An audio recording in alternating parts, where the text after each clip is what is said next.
My name is Mary Elizabeth Walker, and I'm a 42-year-old elementary school teacher from Burlington, Vermont. What I'm about to share with you is my near-death experience's testimony of what happened when Jesus showed me the shocking truth about prayer. I literally saw how a single prayer can destroy demonic strongholds and why the enemy works tirelessly to keep us from praying.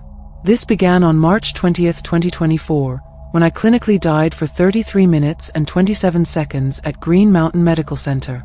The day started like any other winter morning in Vermont. The temperature was well below freezing, and fresh snow blanketed the ground. I had just finished my morning class with my third graders and was heading to the teacher's lounge for lunch. I remember feeling slightly dizzy but attributed it to skipping breakfast that morning. As I walked down the hallway, the fluorescent lights began to flicker strangely, and an intense pressure built in my chest. I now know I was experiencing a massive pulmonary embolism, a blood clot that had traveled to my lungs. The school nurse would later tell me that I collapsed outside room 204, my face turning blue as my body fought for oxygen. My colleague, Mrs. Anderson, found me and immediately called 911 while performing CPR. The last thing I remember before everything changed was the cold tile floor against my cheek and the distant sound of children's voices in the cafeteria. Then, in an instant, all earthly sensations ceased. The transition was unlike anything I could have imagined. One moment I was lying on the school floor, and the next, I found myself in what I can only describe as a dimension beyond our physical understanding. It wasn't the tunnel of light that you often hear about in near-death experiences. Instead, it was as if I had stepped through a veil into a realm where time and space operated differently. The first thing I noticed was the complete absence of physical discomfort. The crushing chest pain was gone, replaced by a profound sense of peace. The atmosphere around me seemed to pulse with life and energy, though not in any way our earthly senses could comprehend. It was like being immersed in pure love and understanding. Then I heard his voice, a sound that contained all the authority of the universe yet carried the tender comfort of a parent's love. Mary, Jesus spoke my name, and in that single word, I understood more about his nature than all my years of Sunday school and Bible study had taught me. His presence was overwhelming yet intimate. He didn't appear as the traditional paintings portray him.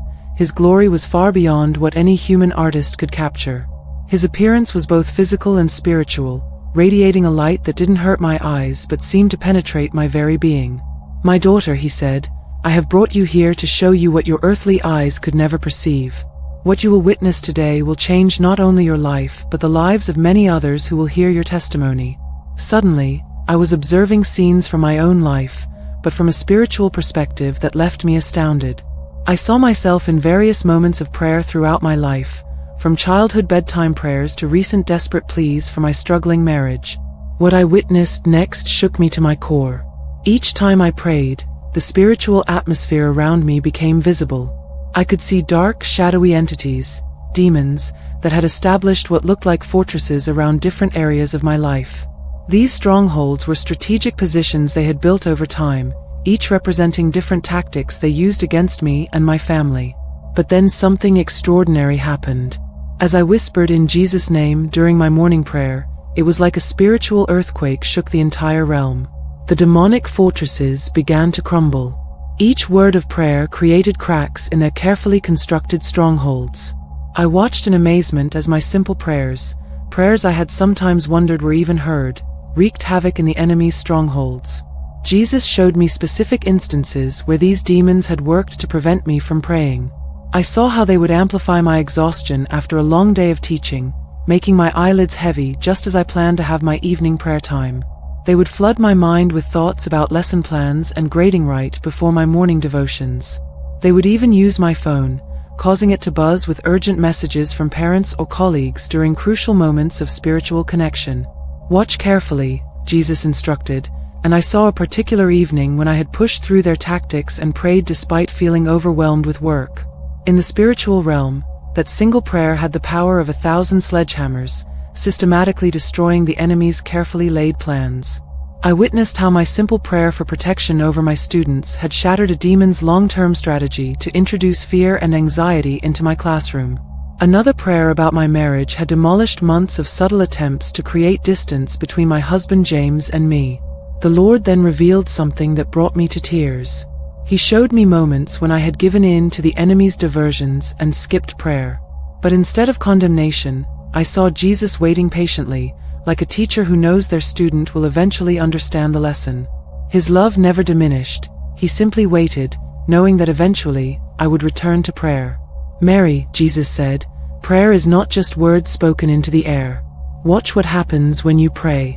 He then showed me a recent prayer session where I had been particularly focused and passionate. As I prayed, it was like watching a master warrior wielding a sword of light. Each word was a precise strike against the enemy's fortifications. The demons scattered in terror, not at my words, but at the name and authority of Jesus that I wielded through prayer. I saw how the demons would hold emergency meetings, desperately trying to devise new strategies because their previous plans had been destroyed by persistent prayer. They feared nothing more than a believer who understood the true power of prayer and refused to be distracted from it. "Do you see now?" Jesus asked. "Why does the enemy work?"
CBS FM.